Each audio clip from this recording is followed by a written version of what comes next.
Welcome to the Same Side Selling Podcast. I'm your host, Ian Altman. So how do you get referrals? How do you maintain those relationships? How do you stay top of mind with your best clients and prospects? It's a question I get asked all the time, and I could make up an answer, or I could have the person who I think is better at this than anybody on the planet do it, and so I've chosen the latter. And on this episode, I'm joined by my good friend John Ruhlin at Giftology Group. And John is somebody who was the person behind. The way I initially met John is I had received gifts over a period of years. And as a speaker, I get a lot of gifts from people. And usually I hand them to the concierge of the hotel and say, here's the gift for you. And I'm out of here. And there are 4 gifts that, like, to this day that are probably, going back 10 years that I got. I'm like, wow, that's really cool. And they were all sourced through John's team at Giftology Group. And so John wrote a great book called Giftology. And the most important thing to learn is that it's not about the gift. It's about the relationship and the referral side of the world. So John, welcome to the show. Thanks for having me, Ian, man. This is a conversation that could last 6 hours with you and I, but we'll boil the best down to 20, 30 minutes. You know what? That's fantastic. And so let's start with this. What's the biggest mistake that you see that people make when it comes to gifts and gifting? It doesn't have to be one thing. It could be a few, because I've learned from you. I want to make sure that our audience gets insight into things that maybe they're doing that they shouldn't be doing. Yeah. Well, I think that first off, they don't understand that really nobody cares about gifts. And so they write it off as like, oh, since nobody cares, like number 147 on their list. And what they don't realize is really a gift should signify the value you place on a relationship. So if you take your clients, gift could be going out to dinner. Nobody's taking their best clients or employees out to McDonald's. Like you're going to Morton's or some Fleming's or some amazing steakhouse and you're dropping hundreds or thousands of dollars. But people, when they come to do the physical, they're like, hey, I just took you to the Super Bowl for 10 grand. Here's a sweatshirt with my logo on it for $100. Yeah. And what they don't realize is they're basically communicating over here, you mattered with the trip, the dinner, the golf, the whatever. And then they're in the physical realm. They're basically saying, you weren't worth the time, energy, and effort. You don't really matter to me. Go be an advertisement for my company. Yeah. That doesn't feel very good. It's manipulative. So if you're going to do things at a level 10 experientially or with your headquarters, your cars, the suit that you're wearing, whatever, like all of those are done at a level 10.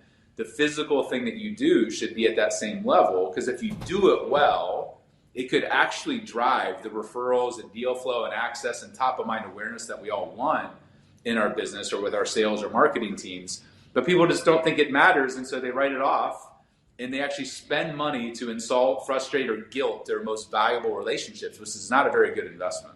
Yeah, and I think one of the things I've also learned from you is this notion that people often focus on the gifts. What they're really trying to build is a relationship, because it's not the gift, it's the relationship. So talk a little bit about that, and then I've got some examples of things that I've seen just in working with your team in how things that we've done for them in building relationships have come back, tenfold or 100-fold.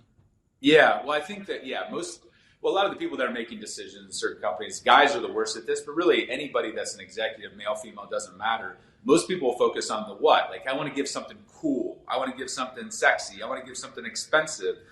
And what they forget is the who is more important than the what. You can give cool Bose headphones or, cool Waterford Crystal or Tiffany's or whatever else, but if you don't get the who right, it doesn't really matter. And part of that who, when we're laying out a strategy for a company, one of the first questions we ask is that person married or have a significant other?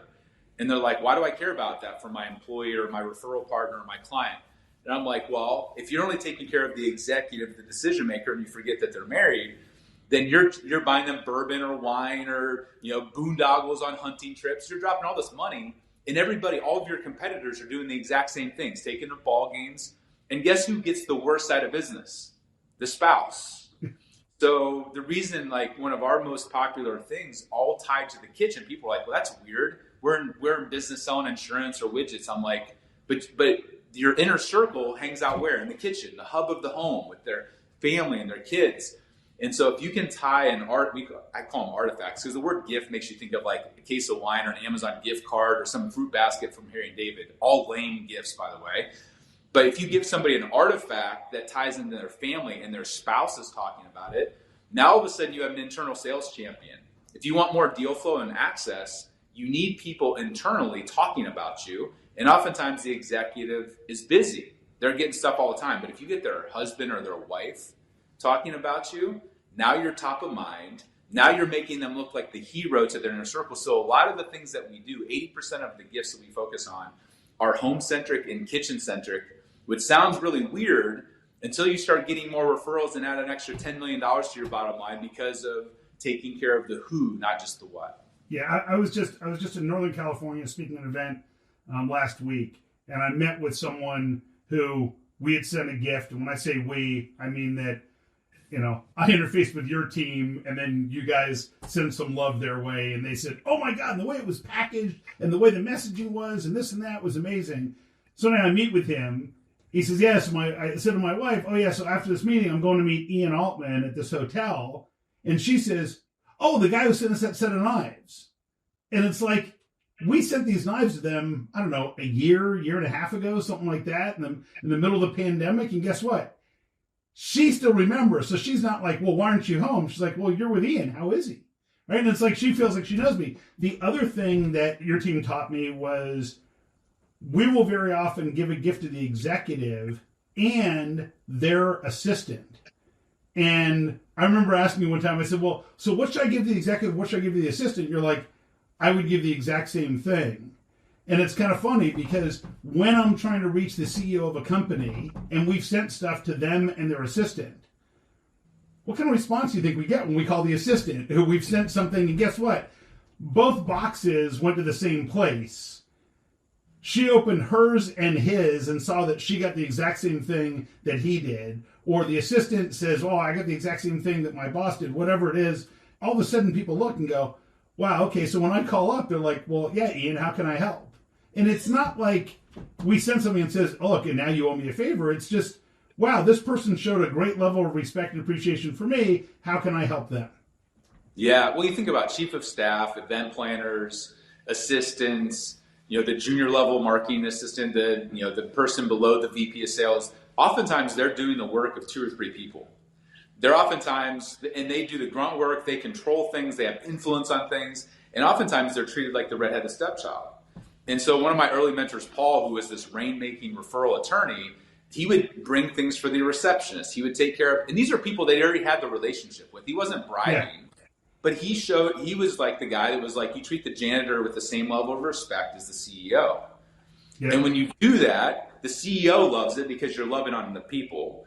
But the person who's now being treated like a peer, not a pawn, they're not being treated like a gatekeeper. They're being treated with respect and love. They're craving it. They're doing all this work. They're wearing multiple hats. And so a lot of times people's schedules are full unless the assistant or the chief of staff wants to make room for somebody. Now, who are they going to make room for? The person who's treated with love and respect. Now, to your point, if you gave something and now you expect that, you didn't give a gift. You gave if you give your spouse something, a piece of jewelry, and then expect something at night, was it a gift? No, it was a manipulation. And so the people ruin things with expectations. But I can take the same knife set. People are like, "John, some of these knife sets are thousands of dollars. And you're going to send the same one to the CEO and the assistant?" And I'm like, "Well, what's that relationship worth to you? What's the potential value?" And they're like, $2 million. I'm like, "Do you really care that instead of spending $1,000, you spent $2,000 to now have both the assistant and the CEO locked down as a relationship? You'll drop $2,000 on a bottle of wine in Vegas and think nothing of it.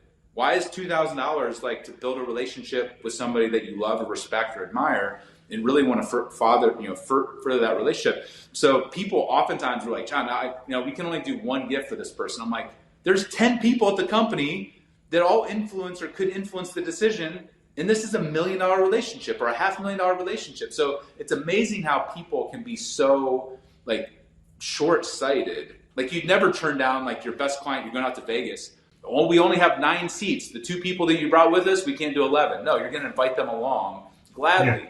But in business, oftentimes with the physical things, we're like, oh, our list is only 17 people. I'm like, I want to add more relationships because I want more people out there acting as unpaid sales reps for my brand. And every time I send something out for you or for any of our clients, that's our best clients realize if you have 1,000 people unpaid advocating for you, who's going to win? The person with the biggest sales team or the person with the most advocates out there that are unpaid? It's the unpaid advocates that are going to open the doors. Yeah, and I think to that point, and this is something that I want you to touch on, because it's something that you certainly, I've learned from you, and I want other people as well, which is people often look at it like, okay, what's our gifting plan, instead of what's the relationship plan. So talk a little bit about this idea of a relationship plan, and maybe even touch on like the best times and worst times to send gifts, because I think, people fall into the traps of sending gifts at the worst possible times. They just don't think about it.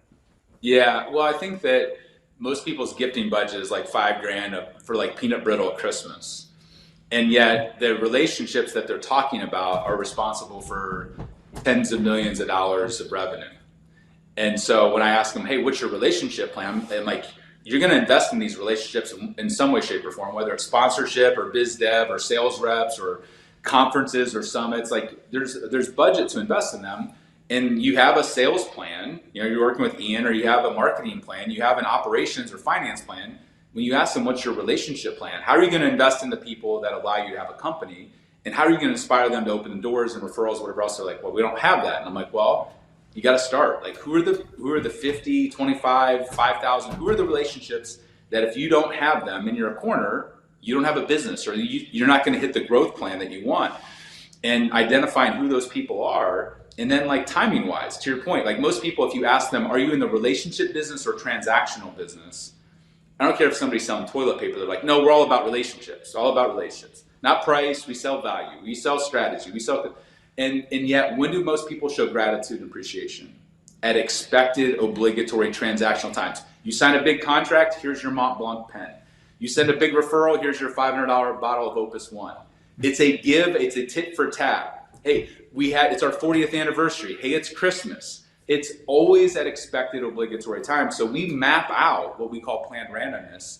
So when you're showing up for a relationship, it's not because they gave you $1 million or because they gave you a referral or because it's their birthday. You're showing up a few times a year as a just because. Yeah. Just because I was thinking of you. And so we charge tens of thousands of dollars to map this out. Your audience could go take our entire playbook, our whole recipe book, go to Giftologysystem.com. You can download essentially what we charge tens of thousands of dollars to be able to like walk a company through, but you can steal our recipe, our whole playbook, the step-by-step of thinking not about the what, but the who and the timing. And the big thing is mapping things out the same way you would with any other strategy in your business, financial or marketing or otherwise. It's saying, hey, these relationships matter. They're worth $10 million or $1 billion or whatever the numbers are, and then make it a math equation. Most people, when you're doing Facebook ads, you're like, yeah, we're going to invest $200,000 a month because we know if we invest $200,000, we'll make $300,000 back. Put $1 in, you get $1.50 back. People don't necessarily think about that. When you ask them, when's the last time you invested $200,000 a month in the relationships that allow you to have a $50 million company? They're like, well, $200,000 is a lot of money. I'm like, it's not on your Facebook ad budget. Why is it a lot of money over here? And oftentimes it's because of the frame. It's like nobody's ever pushed them to say, hey, if you do your experiences at a level 10, taking care of these who and going all in, and what would that look like? And why would you send something at Christmas or at a summit? Why wouldn't you show up in the middle of April as it just because? That's how we're able to take in scale where, the same thing that you sent to your client and his wife is talking about, our team could send that same thing to 10,000 people. Yeah. And everybody, based upon the timing and the handwritten note and whatever else, they feel like they're the only ones that got it, which is really, really important, by the way. If you give a gift at Christmas, you're like, oh, I'm one of 1,000 people that got this. That's not what's going to make somebody feel this emotion and their spouse feel this emotion and go out of their way to say, I want Ian, or I want this company, that does my accounting, or I want this widget manufacturer. I want to see them win because they've made me feel a certain way, which sounds woo-woo. But we all know we refer people that we like. We refer people that we trust. We refer people that are top of mind.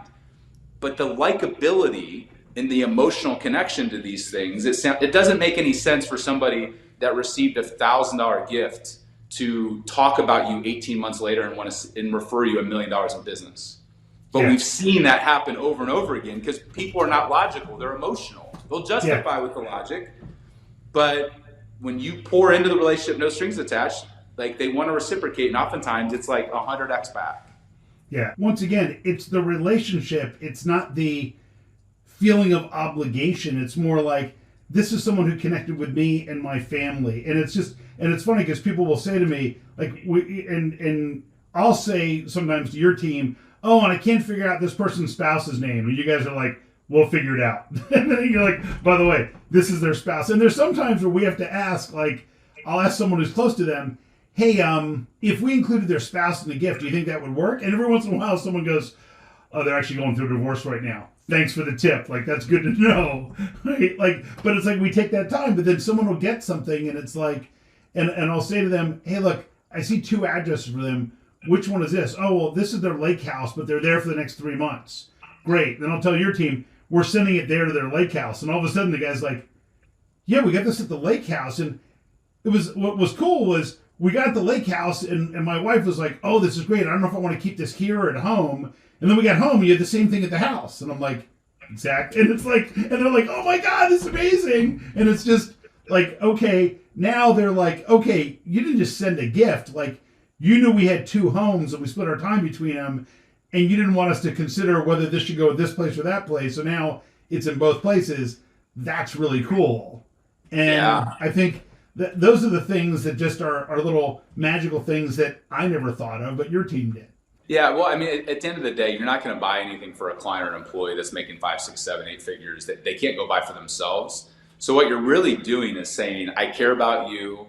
I'm thinking about you. I'm going out of my way to put energy, effort, time, resources into understanding who you are as a human. And there are certain things as human beings, no matter whether you're in any industry or if you're in Idaho or Washington, D.C., people are like, well, John, I have to hand select every single thing. I'm like, do you really have time to do that? Do you really think that you sending them, barbecue sauce because they're into barbecue is going to be a lasting thing? Maybe, maybe not. But oftentimes, if you can understand what makes a human tick and you can include their spouse, which oftentimes has never happened, and you can say like, yeah, I get you. I know you have 2 homes. And I could have gotten away with doing this, but I didn't. I wanted to go the extra mile and do 2 things for you. Like that basically just says like, I value you as a human being. I care about you as a human being. I'm willing to invest in you differently than anybody else is. And I'm not asking for anything, which makes you even want to do something for the person even more so. And so, like all of those little psychological triggers, a lot of stuff that we're executing on is like Robert Cialdini's book, Influence or Persuasion. Sure. Like they've done all the research and all the stuff academically to prove out like, why does somebody leave a bigger tip when they get a mint? Well, subconsciously, when somebody does something nice for us, we want to reciprocate. Yeah. And so like, we're not tapping in anything new. It's just most people, when they send out their company swag, they think that's a gift. Like, would you ever go to some of your best friend's wedding and on the Tiffany's vase, compliments of Remax? No. Then why are you putting your logo on something and expecting somebody to be emotional about it? You're defacing the item. So none of it's rocket science, but it's all those little details make a difference. I remember we went on a friend's boat, and they call it a boat. Is like it's a yacht. It's like this gorgeous vessel, and everything's decked out in white. And so when we went out for the day with them, they invited us out. We had our Corksicle bottles, right? Which you can look it up, but these cool bottles that through you had been gifted to us, and Deborah and I had these 2 bottles, and we're sitting there, and one of our hosts said, "Oh yeah, if we had those on this boat, like our kids would be fighting over who gets which one, whatever." And I'm like, okay. And then while we're out on the boat, they had like they were serving like cheese and crackers and this and that.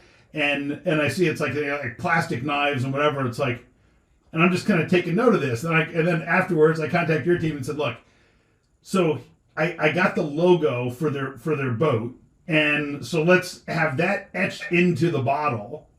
Everything on the boat is white, and let's engrave the caps for each member of their family. So everything on the boat is white. So we're going to keep them all white, but the cap is going to be different for each member of the family. And then let's send cheese knives that also have the logo of the boat on it. So like when they're doing stuff and it's with a white handle and this and that.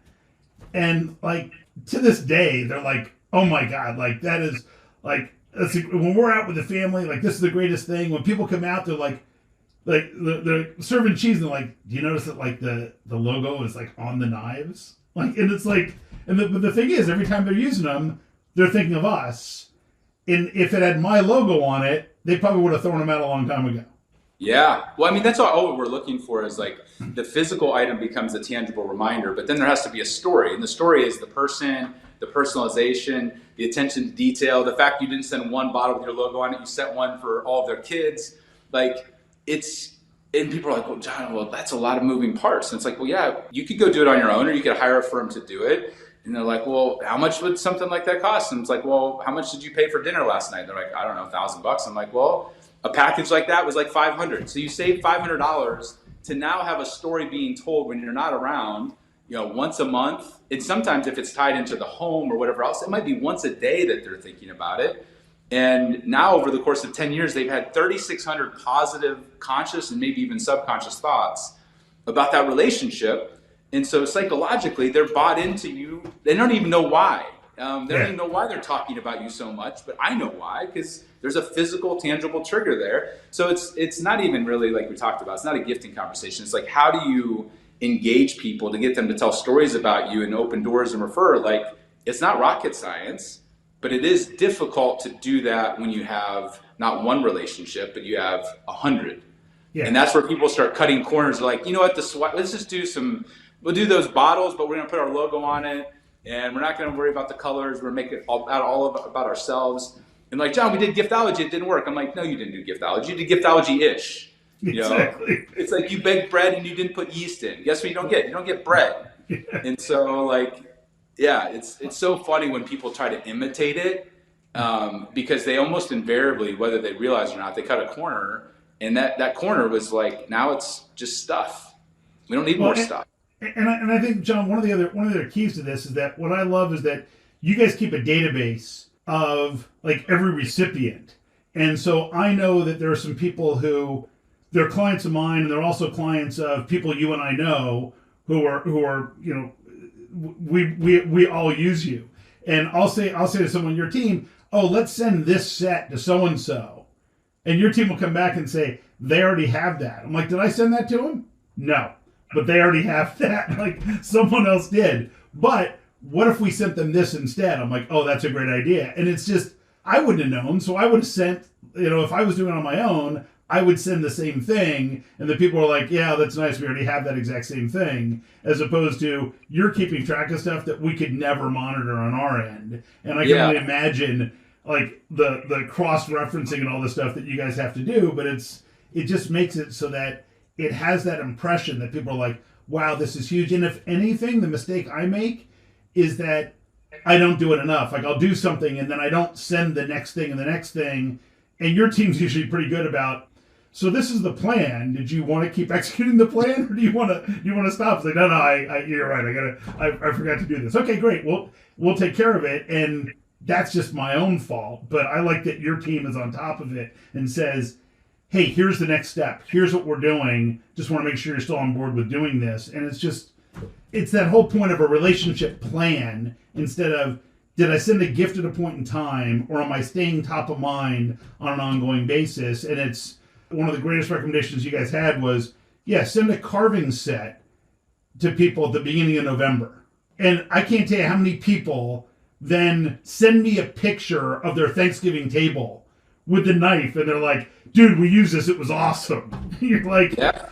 It was the first thing they got, because people do holidays. We're like, if you're going to send something even close to the holidays, make it, the first week in November, because we basically, as a gifting company, we shut down between Thanksgiving and Christmas, which is like committing Harry Carey for most gifting companies. And I'm like, we're not a gifting company, we're a relationship building company.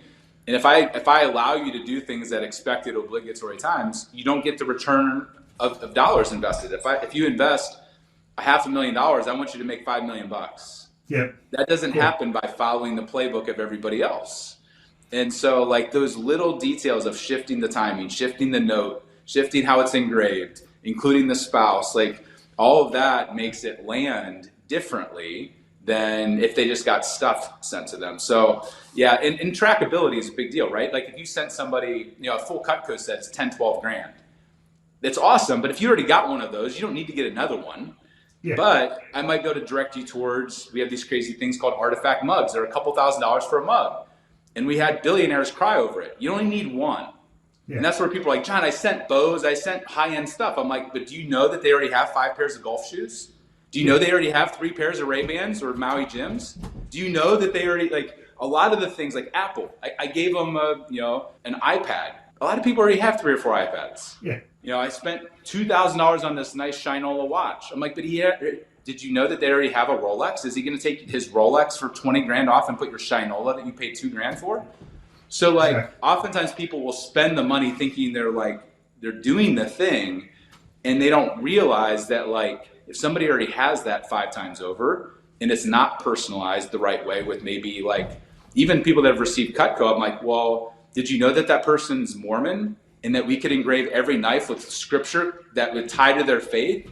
And now they're going to pass it down to one of their 8 kids and they're going to talk about it for the next 20, 30, 40, 50 years. Now all of a sudden you took the stupid knives and made it like something that's talked about at every family gathering because it's woven into the fabric of who they are. Yeah. And so that's where we're able to tie the who in such a powerful way that people are like, how did you give Tony Robbins a gift that he's talking about or his wife Sage is talking about? And I'm like, because we personalized it to the wisdom that he's spoken over the 40 years. Yeah. And so that's where it's like, they think they get what we do, but it's not the stuff. It's those little details. So by the way, at some point, we're going to have you back on. We're going to talk about how people need to have this same relationship plan for employees. Because I think that so many times people think about, well, how am I going to bring in clients? And then they forget to do this for employees. And in a tight labor market, it's the little things that make the difference as to why people stay and how they feel valued. And we can have a lengthy discussion about that. So let me recap kind of the key points. I'll give you opportunity for rebuttal because I'm sure I will have left something out. And then I'm going to want you to share the best way for people to get in touch with you. So the first thing that stuck out for me is this notion of artifacts, not just gifts. So an artifact is something that has more significance and meaning, and there's a story behind it as opposed to a gift, which is a thing. The second is this notion of seeking to have a plan around relationships, not a plan around gifting, and in essence, building this model to get referrals without asking. And the last thing for me is for people to know that this whole formula that you charge people a lot for, they can go to giftologysystem.com and you kind of give away the whole formula for free if they want to do it themselves, which I will tell you is a great thing for people to take advantage of. Having worked with your team, I would never do this by myself, but I encourage other people to give it a shot. So what did I miss? Yeah, no, you didn't miss anything. I mean, I would just say that my main goal, like if you have 1 or 2 relationships to take care of, you don't need an agency. Where people cut corners is when they have dozens or hundreds or thousands, whether it's employees or clients. Like they're just humans and the details of the recipe matter. So I want to give it away because there's sometimes smaller entrepreneurs or people that they really only have 1 or 2 people. But I would say that you dialed it in. Not only what we do, but why we do it and why it works, which is driven towards the outcomes. Nobody's going to care about gifting. Nobody's going to care about knives or like if I sold you gerbils and it put an extra $20 million on your bottom line, you're like, sign me up for a bunch of gerbils. Yeah. Like I'm in. And most business leaders are that way. Like just show me what to do. And I think that this area, because it's like most people don't take it seriously, it's like an area where you can take this little tiny hinge and swing a huge door. Because most people have never had a plan around it. It's very reactionary. It's not very proactive. And our best clients, we're laying out a 10-year plan. That's awesome. And like, that sounds crazy. But like, if you think about like, hey, most companies are going to be around for 10 years. Why would you not plan what you're going to do and invest in those relationships at that level? So you don't have to constantly be reinventing the wheel, which is what most people do. They get to Christmas, they're like, I guess we should say thank you. We have a summit or a conference. I guess we should send something. And they wonder why it doesn't work. It's because there was no energy, effort, and planning put into it. Yeah, it's perfect. And the best way to reach you is John at Giftologygroup.com? Yeah, John at Giftology. That's my personal email. You can email me. You don't want me handling your plan, but I get to be the talking head that talks about these ideas. And Giftologygroup.com, you can go apply and see if you're a fit on both sides to have the agency handle your gifting. That's awesome. Always love talking to you, man. Thanks for sharing your wisdom. And I look forward to the next conversation about building these plans for employees. Thanks, Ian.